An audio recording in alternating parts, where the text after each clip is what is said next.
Hello, good afternoon. എല്ലാവർക്കും എൻ്റെ YouTube ചാനലിലേക്ക് സ്വാഗതം.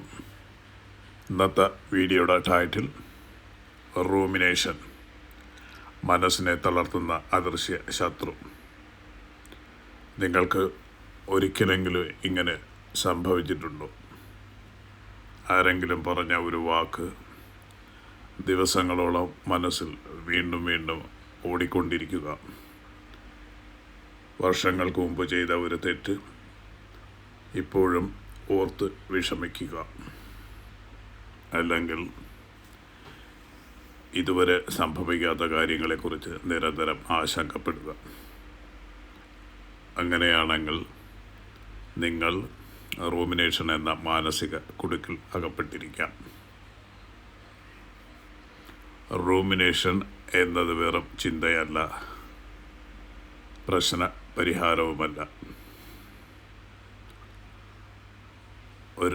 ഓരോ നെഗറ്റീവ് ചിന്തകളും അനുഭവങ്ങളും വിഷമങ്ങളും വീണ്ടും വീണ്ടും മനസ്സിൽ ആവർത്തിക്കുന്ന ഒരു മാനസിക ശീലമാണത്. ഒരു പ്രശ്നം പരിഹരിക്കാൻ നമ്മൾ ചിന്തിക്കുന്നു, പക്ഷേ റൂമിനേഷനിൽ പ്രശ്നത്തെ പരിഹരിക്കാതെ അതിനെ ചുറ്റിപ്പറ്റി നാം വട്ടം കറങ്ങിക്കൊണ്ടിരിക്കുന്നു. അത് ഒരു കസേരയിലിരുന്ന് ആ റോക്കിംഗ് ചെയർ ആടുന്നത് പോലെയാണ്. ചലനമുണ്ട്, പക്ഷേ മുന്നോട്ടുള്ള യാത്രയില്ല. പലരും കരുതുന്നത് കൂടുതൽ ചിന്തിച്ചാൽ ഉത്തരം കിട്ടും എന്നാണ്, പക്ഷേ യാഥാർത്ഥ്യം മറ്റൊന്നാണ്.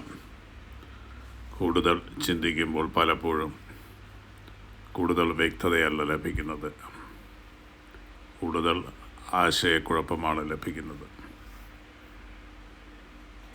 ഞാൻ അങ്ങനെ പറഞ്ഞിരുന്നെങ്കിൽ അവൻ എന്നെക്കുറിച്ച് എന്താണ് കരുതുന്നത്? എന്തുകൊണ്ട് എനിക്ക് മാത്രം ഇങ്ങനെ സംഭവിച്ചു? നാളെ എല്ലാം തെറ്റിപ്പോയാൽ എന്തു ചെയ്യും? ഇത്തരം ചോദ്യങ്ങൾ മനസ്സിൽ വീണ്ടും വീണ്ടും ഉയരുന്നു. പക്ഷേ അവയ്ക്ക് വ്യക്തമായ ഉത്തരങ്ങൾ ലഭിക്കുന്നില്ല. പകരം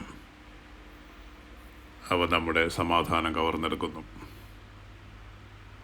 റൂമിനേഷൻ്റെ ഏറ്റവും വലിയ അപകടം അത് നമ്മുടെ ജീവിതത്തെ വർത്തമാനകാലത്തിൽ നിന്ന് അകറ്റുന്നു എന്നതാണ്. നമ്മുടെ ശരീരം ഇവിടെ ഉണ്ടാകും, പക്ഷേ മനസ്സ് പഴയ ഓർമ്മകളിലോ ഭാവിയെക്കുറിച്ചുള്ള ഭയങ്ങളിലോ ആയിരിക്കും. അങ്ങനെ നാം ജീവിക്കുന്നില്ല, നാം വെറും ചിന്തിച്ചുകൊണ്ടിരിക്കുന്നു.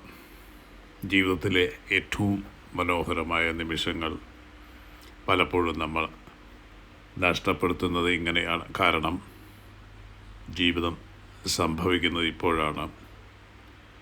പക്ഷേ റൂമിനേഷൻ നമ്മെ ഇന്നലെയിലേക്കോ നാളെയിലേക്കോ വലിച്ചിഴയ്ക്കുന്നു. അതിൽ നിന്ന് എങ്ങനെ പുറത്തു വരാം? ആദ്യപടി നിങ്ങൾ റൂമിനേറ്റ് ചെയ്യുകയാണെന്ന് തിരിച്ചറിയുക. സ്വയം നിങ്ങളോട് ചോദിക്കുക, ഈ ചിന്ത എന്നെ സഹായിക്കുന്നുണ്ടോ അതോ വെറുതെ എന്നെ ക്ഷീണിപ്പിക്കുകയാണോ? രണ്ടാമത്തെ പടി പ്രവർത്തിക്കുക. പ്രശ്നത്തിന് പരിഹാരമുണ്ടെങ്കിൽ അതിനുവേണ്ടി ഒരു ചെറിയ ചുവടുവയ്പ് നടത്തുക. പരിഹാരമില്ലാത്ത കാര്യങ്ങൾ ഉണ്ടെങ്കിൽ അവയെ സ്വീകരിക്കാൻ പഠിക്കുക. മൂന്നാമത്തെ പടി വർത്തമാന നിമിഷത്തിലേക്ക് മടങ്ങി വരിക. ഒരു ശ്വാസം ശ്രദ്ധിക്കുക, ചുറ്റുമുള്ള ശബ്ദങ്ങൾ ശ്രദ്ധിക്കുക.